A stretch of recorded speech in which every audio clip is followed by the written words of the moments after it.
2 मार्च को दुबई में India New Zealand से आखिरी ग्रुप स्टेज मैच है और केएल राहुल ने प्रेस कॉन्फ्रेंस में कुछ ऐसा कहा कि पंत के साथ उनकी टक्कर ने हंगामा मचा दिया।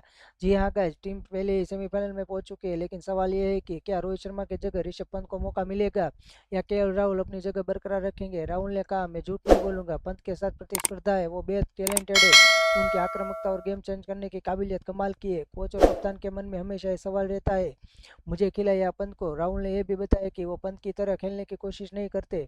बोले, मुझे मौका मिलता है तो मैं अपना बेस्ट देता हूँ, पंत भी अपनी स्टाइल में खेलते हैं। राहुल का यह बयान इसलिए भी खास है क्योंकि 2023 के वर्ल्ड कप में उन्होंने नंबर 5 पर 452 रन बनाकर अपनी जगह पक्की की थी। चैंपियन ट्रॉफी में भी गौतम गंभीर ने उन्हें विकेट कीपर के तौर पर चुना। राहुल ने एक और हिट दिया, बोले, मैं लीडरशिप ग्रुप में नहीं हूँ, लेकिन न्यूजीलैंड के खिलाफ कुछ नए खिलाड़ियों को मौका मिल सकता है।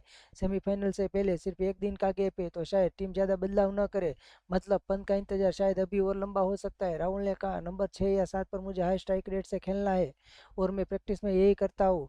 राहुल वर्सेस पंत की जंग में आप किसके साथ हैं, हमें कमेंट में ज़रूर बताइए।